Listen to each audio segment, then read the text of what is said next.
Beef का अफवाह चरित्र, लेकिन इस देश की सत्ता का भी एक अलग चरित्र है, राजनीति का भी एक अलग चरित्र है, जिसमें अलग अलग रंग दिखते हैं तमाम पार्टियों के। यह हावी होता है और इसीलिए हमने उस परिवार से भी दो लोगों को बुलाया है। असगरी जी हमारे साथ हैं, जो कि मां है उस व्यक्ति की जिनकी हत्या की गई, और शाइस्ता उनकी बेटी हमारे साथ है, ताकि इस राजनीति और सियासत के शोर में इनकी आवाज ना दब कर रह जाए। ये बहुत जरूरी है। सभी खास मेहमान हमारे साथ बने हुए हैं। आशुतोष जी, आज आपने भी कहा प्रेस कॉन्फ्रेंस में सामने आकर कि महेश शर्मा को हटाना चाहिए। ये ऐसे वक्त पर राजनीति नहीं है तो क्या है?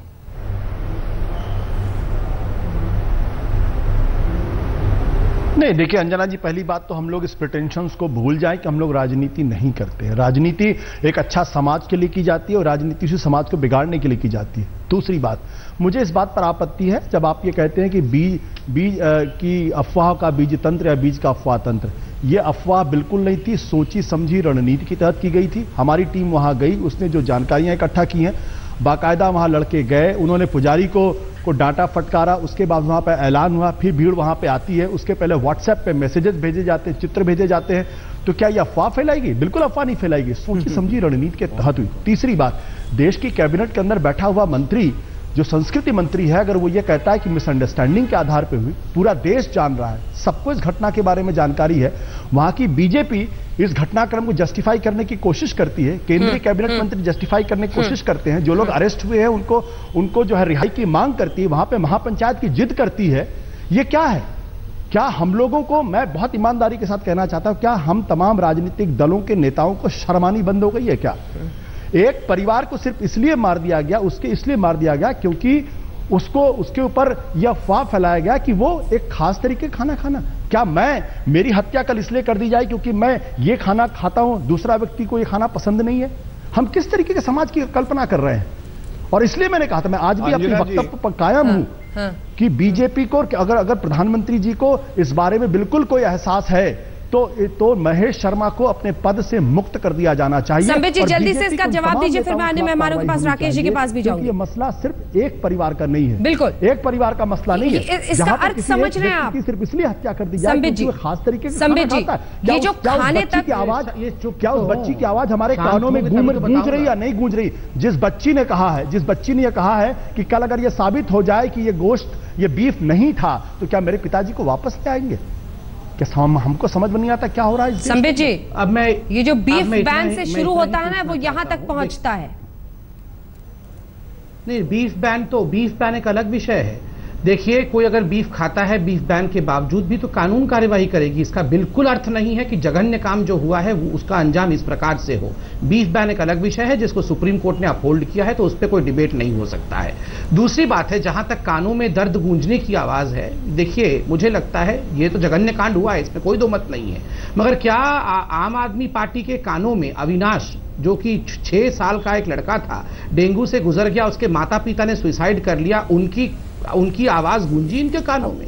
जो इतने 22 लोगों की मृत्यु हो गई दिल्ली में, फिलहाल तो कानों में सिर्फ पॉलिटिक्स पहुंच रही है, और इसीलिए राजनीति का इतना नेगेटिव कॉनोटेशन। इनके कानों में डेंगू नहीं गूंज रहा है, नकारात्मक गूंजना चाहिए वो नहीं गूंज रहा है। लोगों में इतनी नकारात्मकता आ चुकी है, वो जाके जिस प्रकार की राजनीति कर रहे हैं, ये भी पूरी हिंदुस्तान के लोग देख रहे हैं। हम सब यहाँ खड़े हैं परिवार के साथ कि जघन्य काम हुआ है, उसके लिए जस्टिस मिलना चाहिए। मगर यहाँ पर आम आदमी पार्टी जिस प्रकार की राजनीति कर रही है, उसका जवाब जनता उन्हें देगी। राकेश जी, ये सवाल बहुत बड़ा है, क्योंकि जिस तरह से आशुतोष जी भी कह रहे हैं और ये कई जगहों से जानकारी आ रही है कि अफवाह नहीं, बड़े सोचे समझे तरीके से इस हत्या को अंजाम दिया गया है। सवाल ये है कि बीजेपी के लोकल नेता अभी भी वहां कर रहे हैं, वो महापंचायत करेंगे।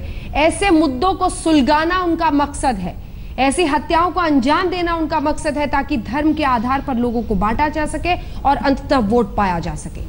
यही आदर्श दिखता है इन लोगों का। अंजना जी, आज आपके स्टूडियो में या आपके साथ वो लोग भी जुड़े हुए हैं जिसके घर की में हत्या हुई है। इसे कम से कम आज हमें ओछी राजनीति नहीं करनी चाहिए। देखिए, हत्या चाहे जैसे हो, बीफ खाता भी है तो किसी को भी अधिकार नहीं है उसकी हत्या करने का, उसका वायलेंस करने का।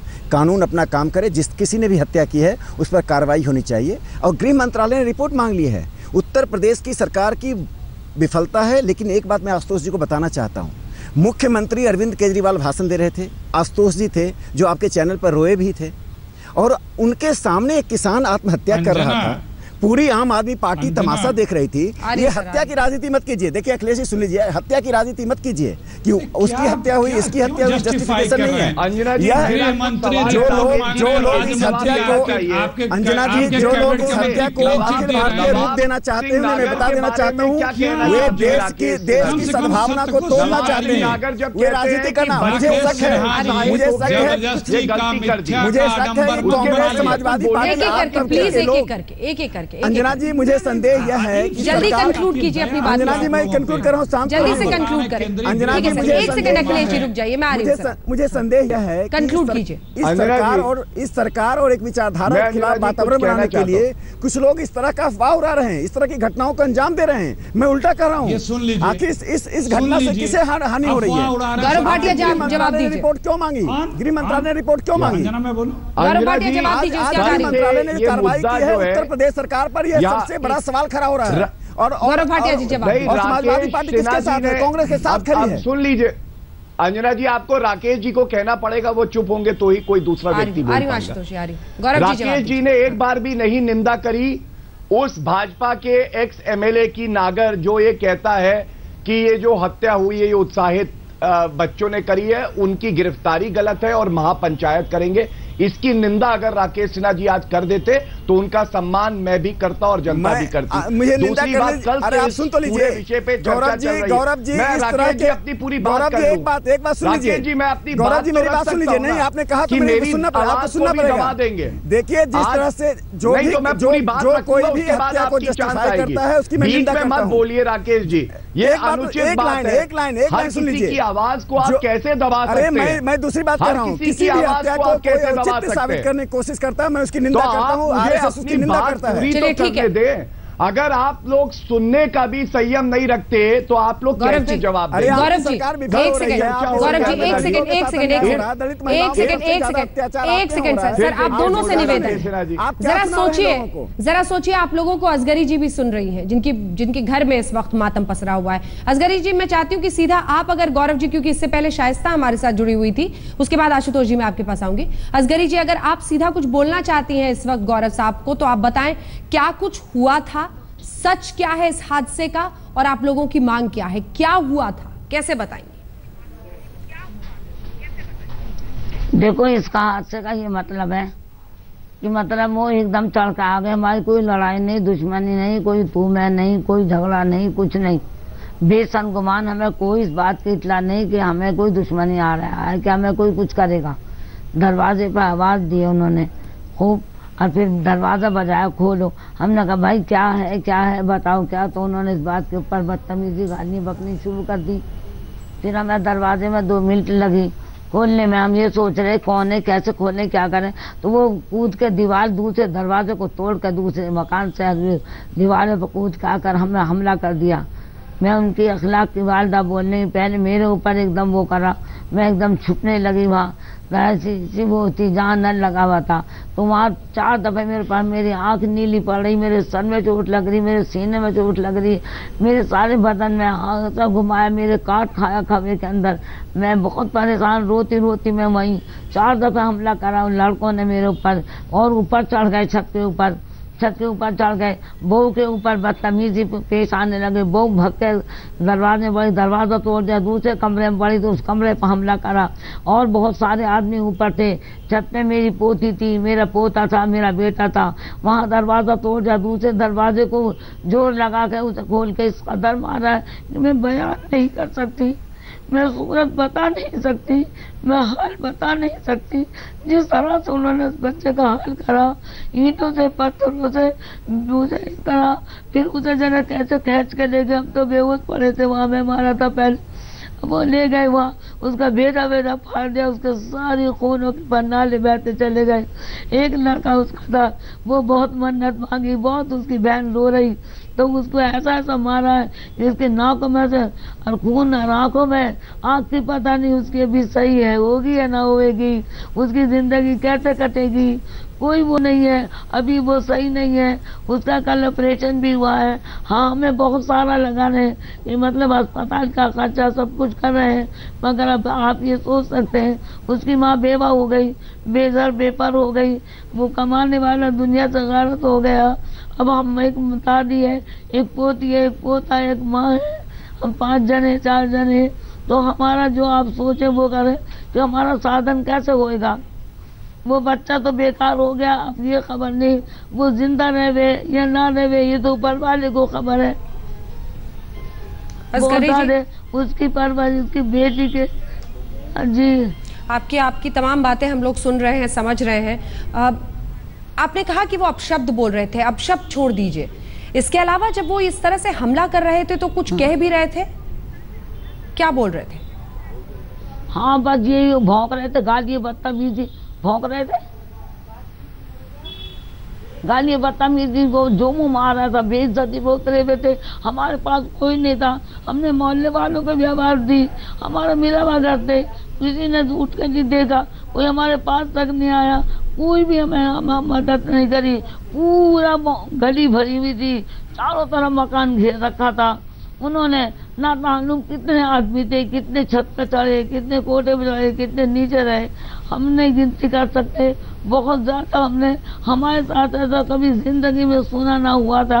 हमारे कभी लड़ाई नहीं, झगड़ा नहीं, दुश्मनी नहीं। असगरी जी, ये कितनी देर ये आज तक हमारे भैया बात। असगरी जी, ये कितनी देर तक ये सब कुछ हुआ?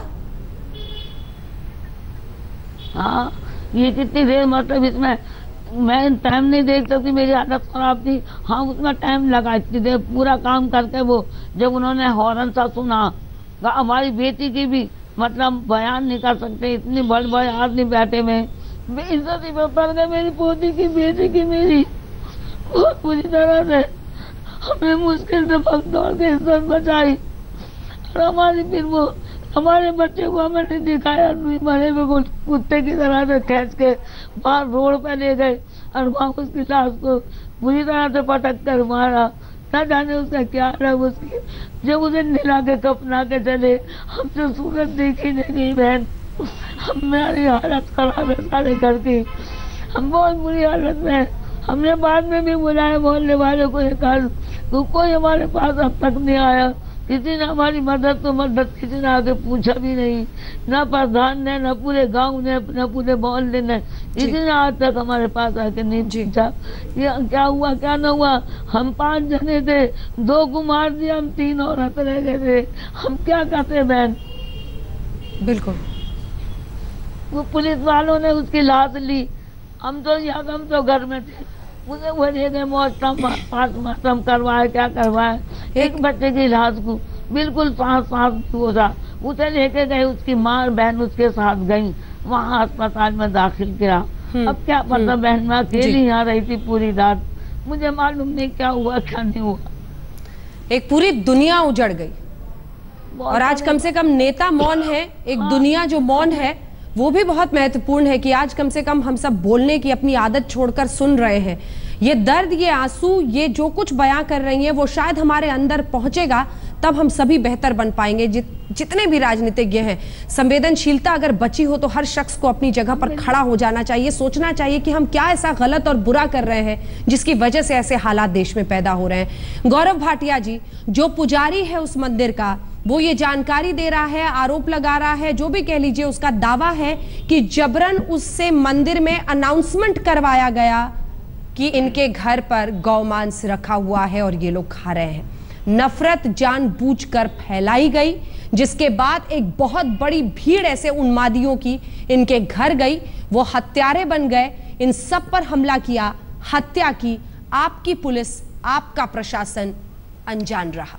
बहुत गंभीर सवाल है। एक ब्रेक के लिए लेकिन हमें रुकना पड़ रहा है, फौरन लौट रहे हैं, देखते रहे। सभी खास मेहमान हमारे साथ बने हुए हैं, लेकिन वक्त की कमी। आप सभी का बहुत बहुत शुक्रिया हमारे साथ इस चर्चा में शामिल होने के लिए। लेकिन आइए अब आपको दिखाते हैं उस सवाल का जवाब जो हमने आपसे पूछा था। वक्त की कमी है, लेकिन ये दर्द और इस महिला का जो पूरा अनुभव रहा है, उसकी कड़वाहट शायद हम सबको याद रखनी चाहिए, ताकि हम अपने आप में बेहतरी ला सके और इस देश की सियासत बेहतर हो सके।